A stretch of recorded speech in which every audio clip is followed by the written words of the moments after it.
చైతన్యపురి డివిజన్లో భారతీయ జనసంఘ్ స్థాపకులు శ్యామ్ ప్రసాద్ ముఖర్జీ వర్ధంతి వేడుకలు నిర్వహించారు. కార్పొరేటర్ రంగ నరసింహగుప్తా ఆధ్వర్యంలో శ్యామ్ ప్రసాద్ ముఖర్జీ చిత్రపటానికి పూలమాలలు వేసి నివాళులర్పించారు. ఈ కార్యక్రమంలో బీజేపీ కార్యకర్తలు తదితరులు పాల్గొన్నారు.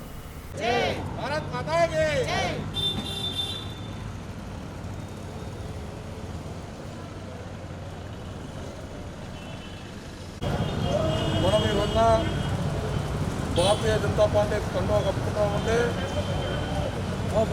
అది డాక్టర్ శ్యామ్ ప్రసాద్ ముఖర్జీ గారి భారతదేశంలో ఆ రోజులలో ఉన్నటువంటి పరిస్థితుల్లో ఒక జాతీయ భావం, ఒక దేశభక్తి, ఒక హిందుత్వం మిగాలంటే అప్పుడున్న పరిస్థితుల్లో రాజకీయ కారణాలలో చాలా ఇబ్బందికర పరిస్థితుల్లో మన దేశంలో మనమే మైనారిటీలు అయిపోతున్నాం. దీనికి ఒక సంఘటిత భావం కావాలి. ఆడపోయి ఆయన హత్య గావించబడ్డారు. ఆ రోజున జమ్మూ కాశ్మీర్ మనకందరూ తెలుసు. ఈరోజు డాక్టర్ శ్యామప్రసాద్ ముఖర్జీ గారి వర్ధంతి సందర్భంగా చైతన్యపురి సాయినగర్ శివాజీ చౌక్ దగ్గర వర్ధంతి కార్యక్రమం నిర్వహించడం జరిగింది. డివిజన్ అధ్యక్షులు వినోద్ యాదవ్, ముఖ్య అతిథిగా పాల్గొన్నటువంటి జిల్లా ఉపాధ్యక్షులు రుద్రవర్ శంకరాది నాయకత్వంలో ఈ రోజున భారతీయ జనతా పార్టీ వ్యవస్థాపకులైనటువంటి డాక్టర్ శ్యామప్రసాద్ ముఖర్జీ గారి వర్ధంతి ఇక్కడ మేము ఘనంగా చేసుకున్నాము. ఈ సందర్భంగా నేను ఒకటే చెప్తున్నాను, ఆర్టికల్ 370 మన దేశ ప్రధాని నరేంద్ర మోడీ గారు ఏ విధంగా రద్దు చేశారో దానికి నాంది డాక్టర్ శ్యామప్రసాద్ ముఖర్జీ గారే. ఆనాడు ఉన్నటువంటి రాజకీయ పరిస్థితుల్లో మన భారతదేశంలో ఉన్నటువంటి హిందువులు మైనారిటీలు అయిపోతున్నారు. అప్పటి ఉన్నటి కాంగ్రెస్ వారి యొక్క కుటిల రాజకీయంతో పేరుకు అందరూ ఒకటే అని అంటారు, కానీ మైనారిటీలకు ఒత్తాసు పలుకుతారు. ఈ దేశంలో జమ్మూ కాశ్మీర్ అంతర్భాగం కాదని అడిగిన వ్యక్తి డాక్టర్ శ్యామప్రసాద్ ముఖర్జీ గారు. అందుకనే ఆ రోజున ఆయన ఈ దేశంలో జమ్మూ కాశ్మీర్ కూడా విలీనం కావాల్సిందే, అంతర్భాగం కావాల్సిందే అని చెప్పి అక్కడికి వెళ్ళి హత్య గావించబడ్డాడు. ఆయన యొక్క ప్రాణాలు అర్పించింది ఈ దేశ భవిష్యత్తు కోసం, ఈ దేశ అభివృద్ధి కోసం, ఈ దేశ ఐక్యత కోసం, ఈ దేశ సౌమ్యభ్రత కోసం.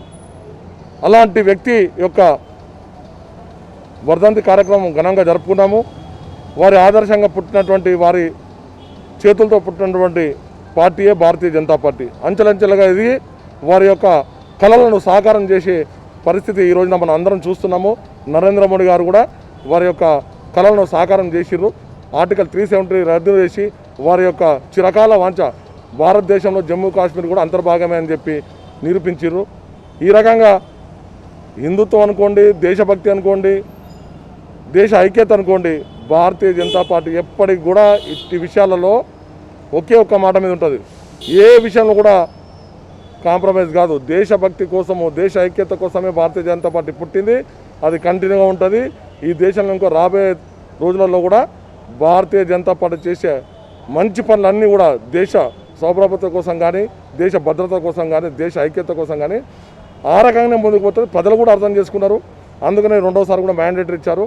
ఈ కాంగ్రెస్ కానీ ఇంకోటి కానీ ఈ కుటిల రాజకీయాలు చేస్తాయి, పేరుకు మైనార్టీలను దగ్గర పెట్టుకొని హిందువులను మోసం చేస్తాయని చెప్పి అందరికీ కూడా అర్థమైంది. రాబోయే రోజులలో కూడా భారతీయ జనతా పార్టీ దేశ భవిష్యత్తు కోసం ముందుంటుందని చెప్పి ఈ సందర్భంగా ముగిస్తాం. ఈరోజు భారతీయ జనతా పార్టీ వ్యవస్థాపకులు శ్యామప్రసాద్ ముఖర్జీ గారి వర్ధంతి ఇప్పుడే జరుపుకున్నాం. చైతన్యపురి డివిజన్ ఆధ్వర్యంలో ఇప్పుడు పెద్దలు చెప్పినట్టు ఈరోజు ఇప్పుడు చూస్తున్న వాతావరణంలో భారతీయ జనతా పార్టీ అంటే ఒక శక్తిగా 370 సీట్లతో మనం ఈరోజు దేశం మొత్తము ముందుకు పోతుంది. ఇదే రకంగా రేపు రాబోయే రోజుల్లో కూడా మోడీ గారు చేసే ఈ వ్యాక్సిన్ అనుకోండి, లేదా ఈ 370 ఆర్టికల్ 370 రద్దు చేయడమే కానీ ఇట్లాంటి దేశానికి సంబంధించి మంచి పనులు ఎవరు చేయలేని పరిస్థితి ఇన్ని రోజుల నుంచి 70 సంవత్సరాల నుంచి ఈ కాంగ్రెస్ పరిపాలనలో మనం అందరం చూస్తున్నాం. మంచి రోజులు వచ్చినాయి, ఇప్పుడే వస్తాయి అని చెప్పిన పెద్ద మనుషులు వాజ్పేయి గారు రాబోయే రోజుల్లో మంచి రోజులు వస్తాయని చెప్పారు. అది ఇవాళ చూస్తున్నాం మనం.